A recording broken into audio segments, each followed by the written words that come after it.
Good morning, Year 10. Welcome back to what feels like week 759 in lockdown. Obviously, isn't quite that. I hope those who've been in school this week have enjoyed and benefited from it. And those who haven't, please do make sure you're staying in touch. So this week, we are going to be following on from your last 2 weeks learning, and we're continuing to look at paper 1, question 5, and the focus for remote learning this week is on setting. So you can see here your learning objectives. I'll quickly read through these for you. So it's to explore the importance of setting in short story writing, to develop your ability to write about a setting in detail, and to reflect on your writing and include a range of literary devices to help improve your writing. So that is tying in the skill that we looked at 2 weeks ago.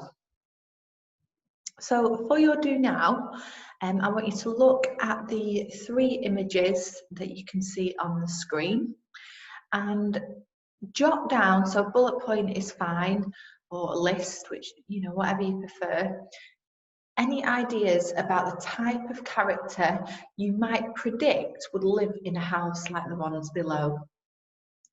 So there's 3 different images to look at, and don't be afraid to think about the stereotypes here, that's all I'll say. Okay, so I'll just give you a minute to do that.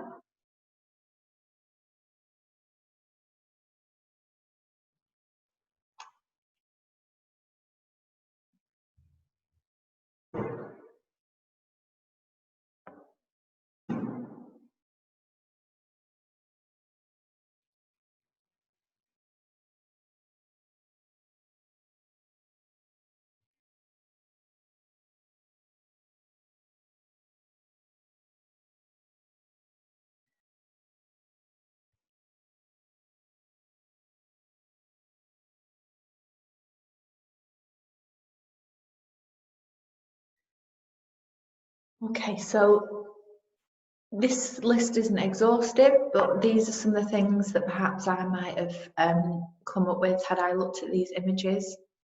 So I'm going to start with the easiest actually, which is the last one, the retirement village. So, you're going to predict that it's going to be elderly who live in those places. Perhaps you might have a couple living in a house together, or someone who has lost a husband or a wife and has moved there so that they're surrounded by others in similar situations. The only other person I could really think might live in a place like that might be a warden, so someone who lives on site to help the other elderly people out. So that one's quite nice and obvious. We'll work backwards. So let's look at that middle image of the high-rise flats. So first of all, I'd be trying to think about where, and I would definitely be thinking that flats like that you would be seeing in a city somewhere. And I think the beauty, if you was given this image on an exam, for example, would be the massive diverse range of people that you could write about who lived in those kind of flats. So you could have, students living in there if it was an inner city, flat sharing. You could have potentially quite large families living in one of those flats. So who you could write about. You could have someone living alone. So I think really, the list is quite large really with that middle picture. One thing that you might imagine that the people living in a property like that would have in common would be about their wealth. So you could probably predict that they might be quite short on funds. That's not to say they all come from a poor background, because you could have a doctor doing their training living in a flat like that. But if we were thinking stereotypically, they're usually council funded properties, and it would be people who were struggling for financial wealth living in properties like that. Okay, the first image is a bit trickier, I would say. So who might you predict would live in a house like the one below?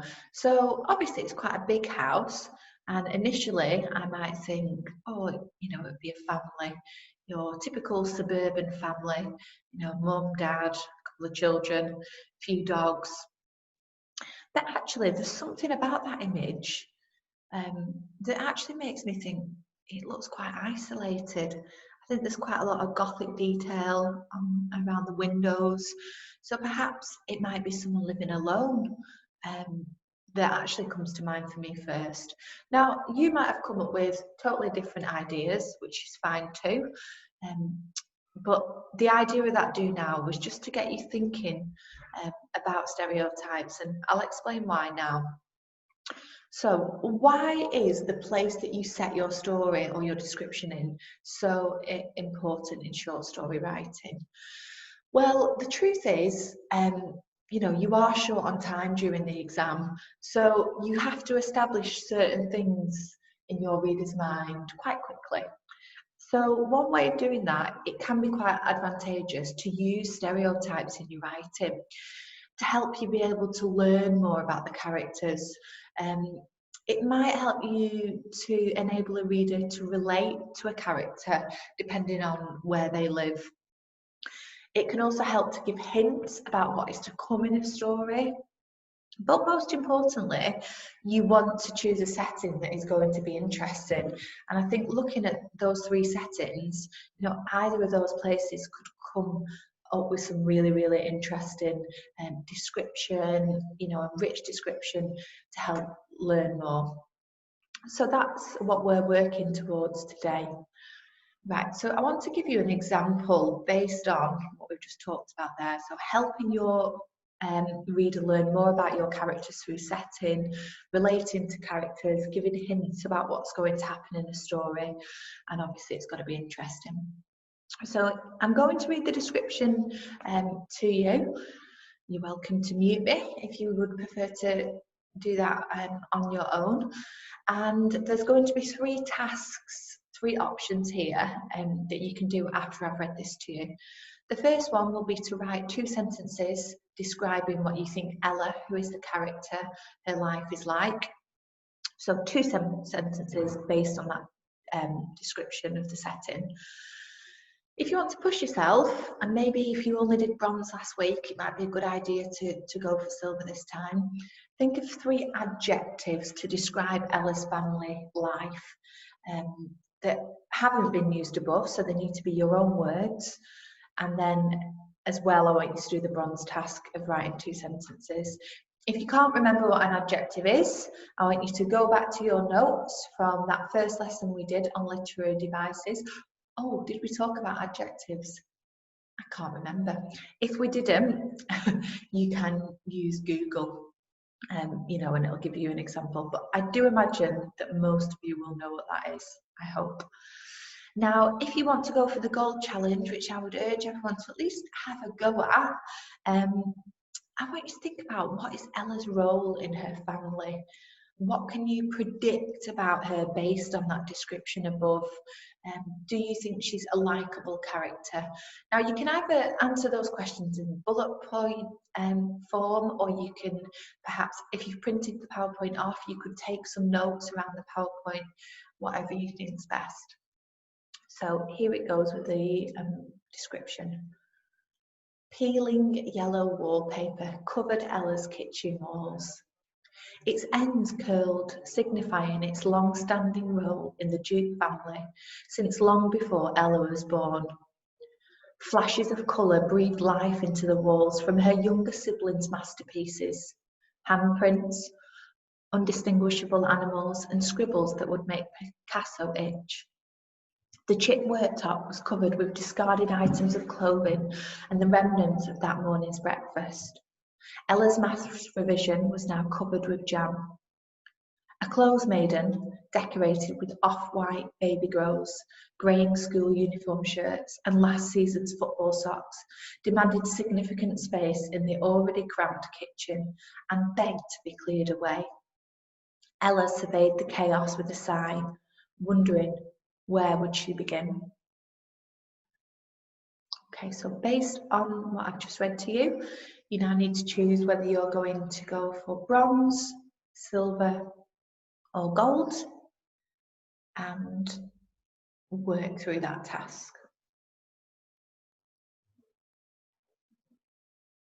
The only word that maybe you might not be too sure about here is this word, a clothes maiden.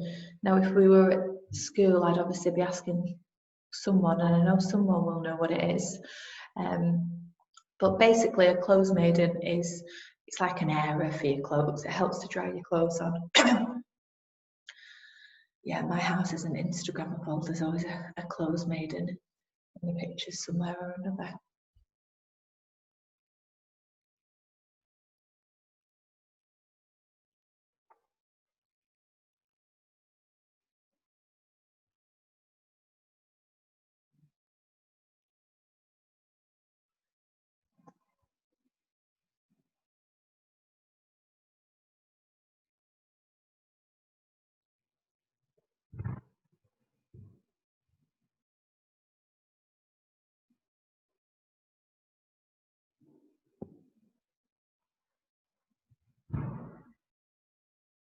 Okay, so you may or may not have completed those tasks yet. I would probably suggest actually the best thing to do, instead of me pausing and sitting here imagining you completing these tasks, is probably for you to pause the Zoom, to pause the video on YouTube if that's possible, whilst you complete the tasks. Yeah, going forward, I think that's going to be the best way to do it. Okay, right, so in a similar way to what we've just done, we're going to look at a different description here. And again, there's 3 tasks. Bronze, where is the description set? Everyone should be able to work that out. Silver, what is the atmosphere like in the setting? So thinking about the work we did last week and trying to tie it in, what kind of atmosphere is created? And then gold, can you make any predictions based on this opening setting? The sound of the slightest movement echoed within the hostile white walls of the room, as each shift of a limb provokes an uncomfortable squeak from the crisp leather seats. Elizabeth adjusts her position, saying an internal prayer that this will not attract the attention of others. There are several pinboards haphazardly displayed around the room, breaking up the clinical brightness. They are displayed with various, slightly depressing leaflets, headed with Alcoholics Anonymous and teen pregnancy, the facts. Some of the waiting take to reading them to pass the time, while others stare vacantly down at the floor with its uniform brown carpet. A stack of ancient magazines are piled up in the corner next to the humming tropical fish tank. Elizabeth envied those fish with their short-term memories and their ability to forget. Okay, so just pause the video and see which of those bronze, silver and gold tasks you can work through.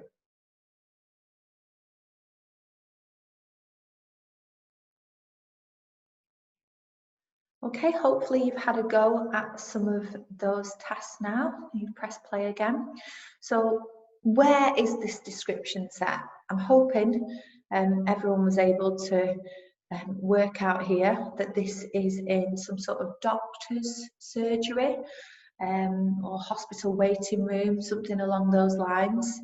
You know, lots of hints in there at that. Obviously the leaflets pinned up, you know, other people in the room, stack of ancient magazines, the hostile white walls. Yeah, it's supposed to be a doctor's surgery. What is the atmosphere like in the setting? Now, if you answered that question, you know, you might have come up with a different adjectives to describe it. But I would say it's quite a cold and uncomfortable atmosphere. And I would say that based on this idea that people don't even want to move. Any sounds they make echo. The walls are hostile. It's very unwelcoming, isn't it? You know, even the leather seats give out an uncomfortable squeak. So you're supposed to get this feeling that this isn't a very nice place to be. The atmosphere in here is quite uncomfortable, I would say, is the overriding feeling. And can you make any predictions based on this opening? Well, there's a couple of things in particular that I would have liked you to have concentrated on here.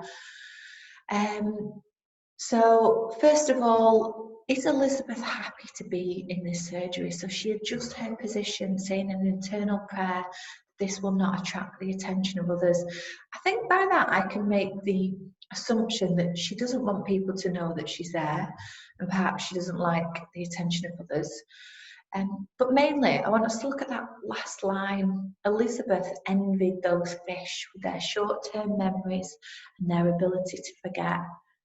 What can you predict about Elizabeth based on that last line? Well, I can predict that she's got something, and maybe that's her reason for visiting the doctors, that she wants to forget. So perhaps there's some secret, or something's happened to her, some sort of event. And that one line is quite powerful there. And it's linked to the setting, you know, about those fish in that fish tank. But it helps you to predict something that's going to happen later in the story. Perhaps we're going to find out what the secret is. Perhaps we're going to follow Elizabeth on her, you know, her path to dealing with whatever has happened to her.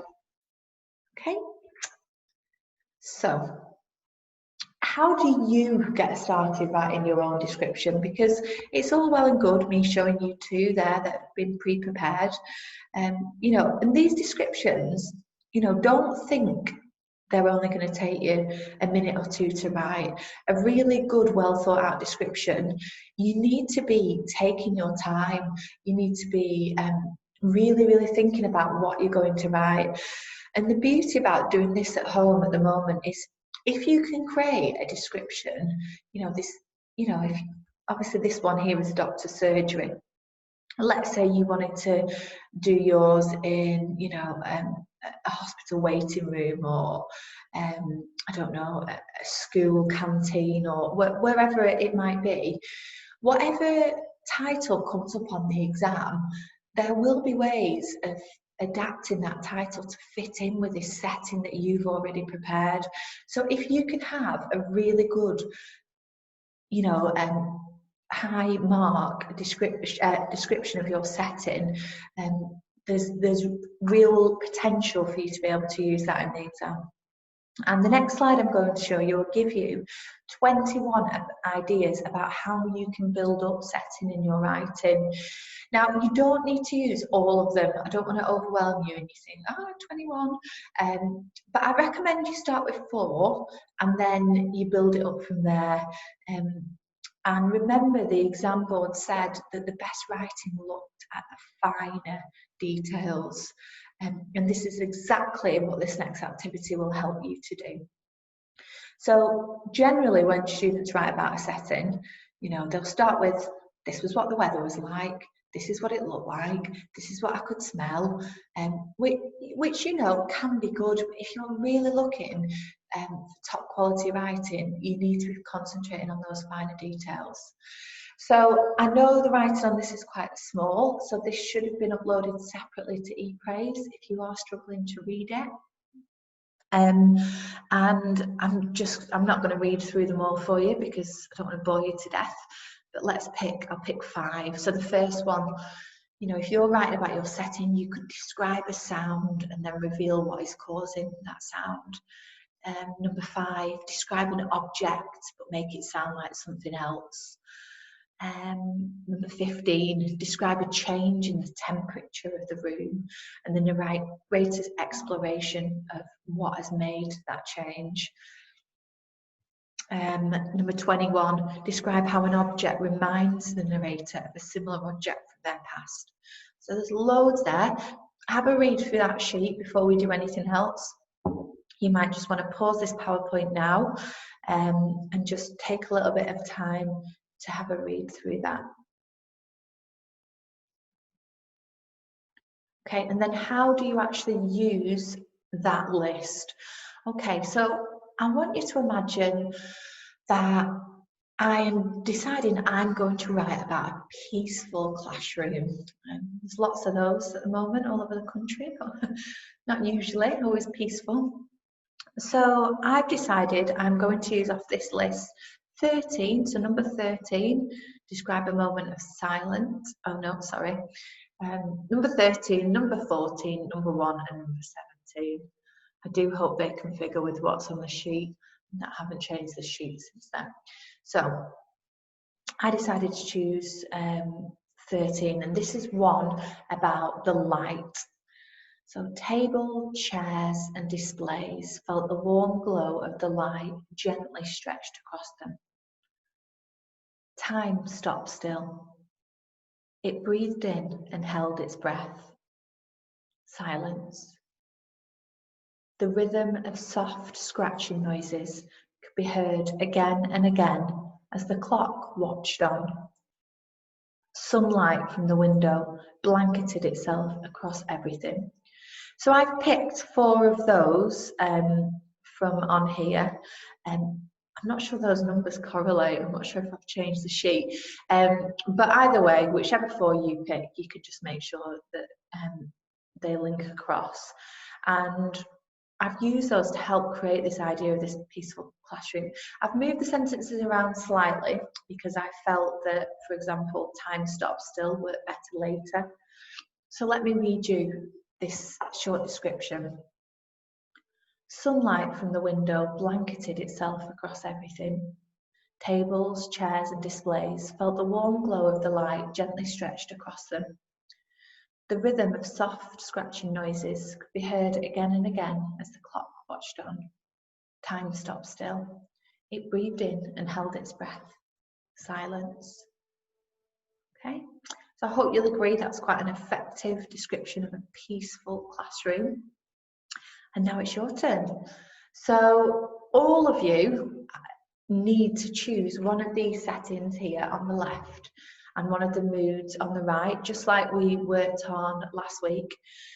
And then I want you to, using that sheet, select 4 of the ideas from the sheet and start writing your description with those 4 ideas. So for example, you might say, right, I'm going to go with the top one from both of those. I'm going to write about a nursing home and I'm going to make it sound really gloomy. Or I'm going to go with the bottom one, a room in my house, and I'm going to go, I'm not going to do the kitchen like the one we've looked at, I'm going to do my bedroom. And I'm going to talk about how at the moment it maybe is quite a lonely place, so that's going to be the mood, it's going to be quite lonely. So whichever ones you want, there's a selection there.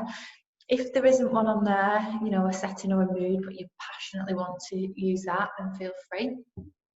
And there's 3 options here about what you can do. So the minimum that everyone needs to have a go at is after you've written your 4 sentences, I want you to read through them and then try and add in some adjectives to improve those sentences. So write the 4 sentences first, maybe now, pause the video, and then you can come back and work your way through these tasks.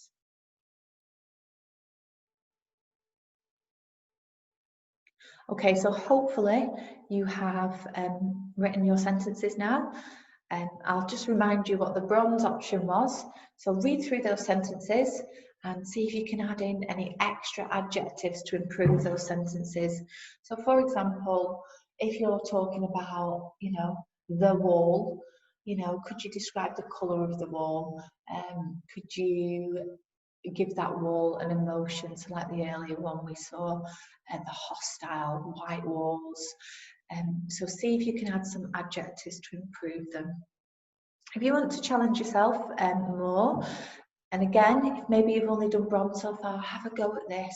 As well as adding in some adjectives, could you add an example of personification into your sentences?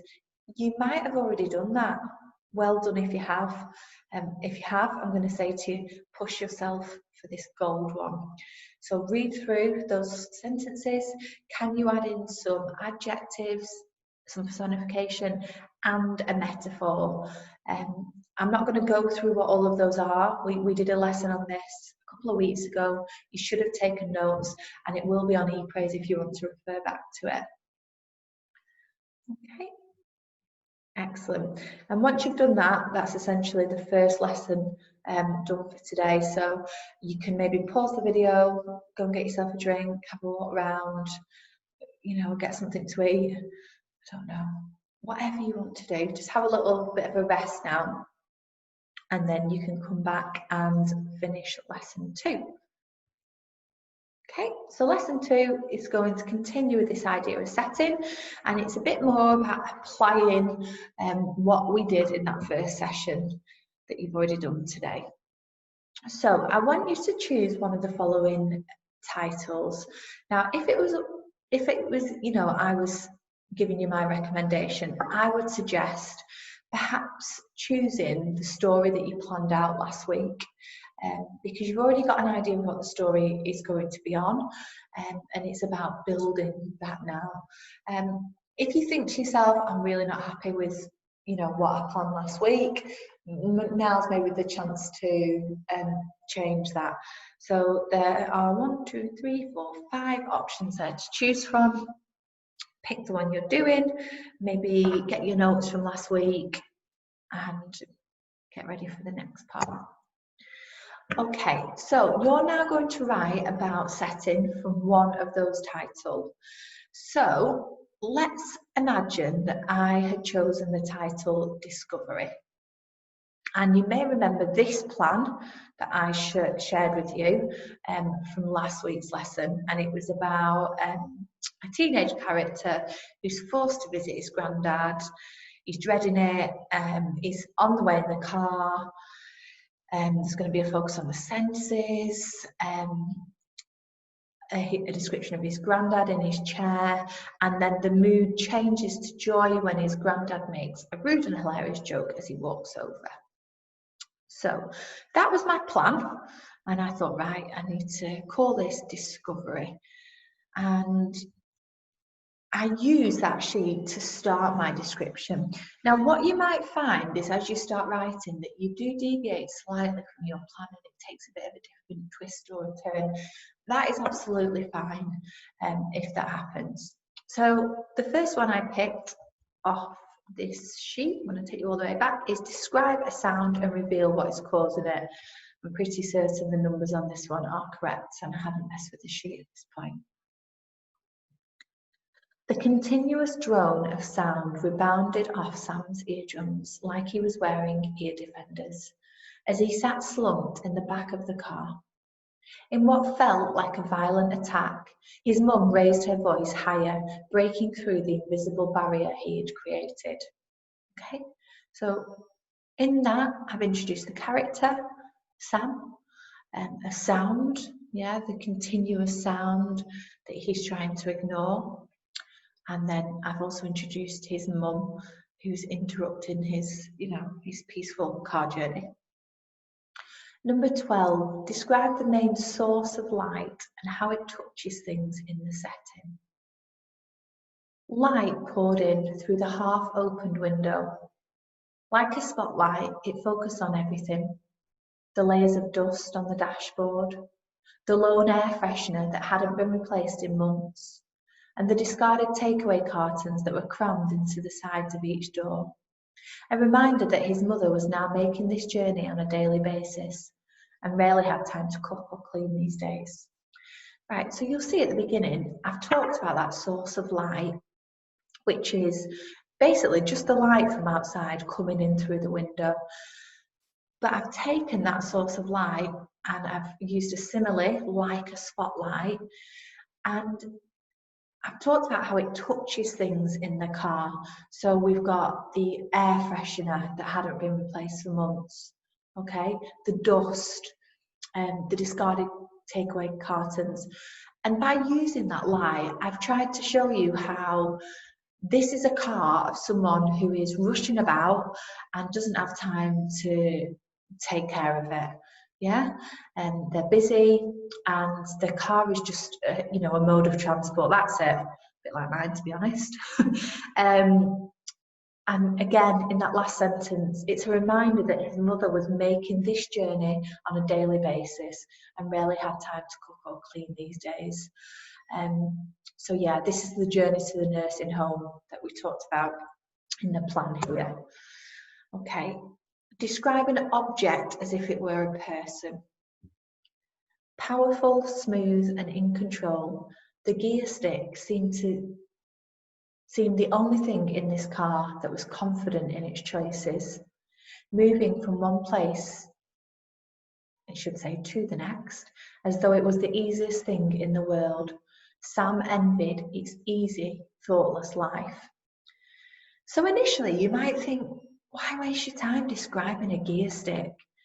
But by describing that gear stick, you are giving a contrasting image to how the main character feels there. So the gear stick is powerful, smooth and in control, which seems to be the opposite of how Sam, our main character, is feeling.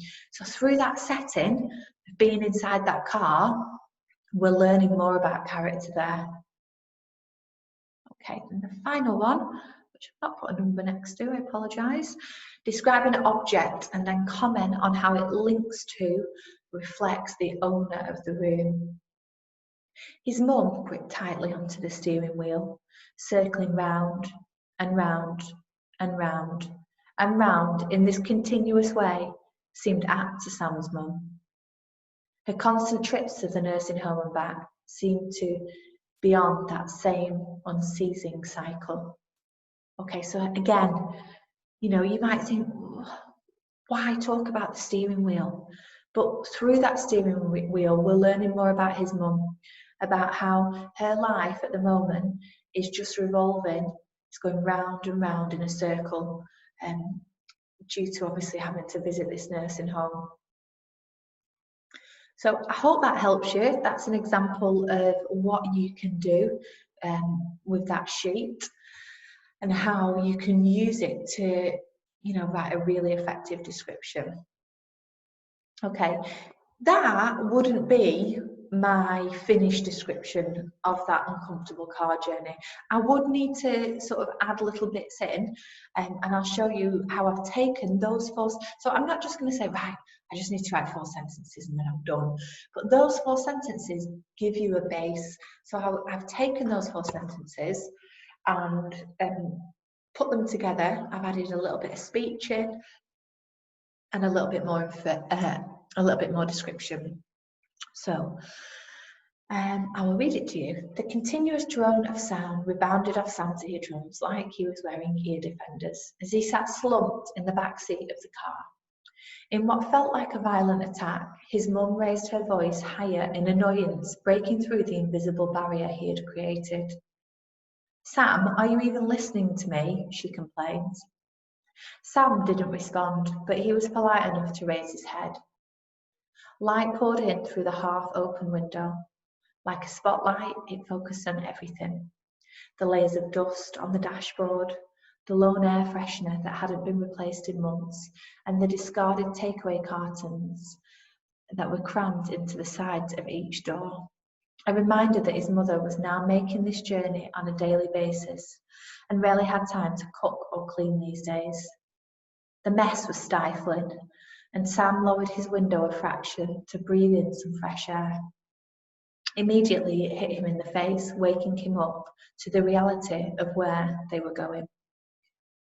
Powerful, smooth and in control, the gear stick seemed to be the only thing in this car that was confident in its choices, moving from one place to the next as though it was the easiest thing in the world.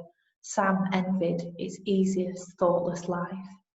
His mum gripped onto the steering wheel, circling round and round and round and round in this continuous way seemed apt as a comparison to Sam's mum. Her constant trips to the nursing home and back seemed to be on that same unceasing cycle. Okay, so that is what essentially I want you to have a go at doing today. So, step by step, decide where you're setting your story. Bit of a tip for you here. If you're really struggling, then your bedroom could be a good place to use, as you can literally, I don't know, you might be doing yours in your kitchen or wherever you're doing your work right now, if you're really struggling for inspiration, use that room as your inspiration. Choose a minimum of 4 of those numbers from the worksheet and begin writing about your setting in detail. Then rearrange those sentences in an order that helps them to make sense.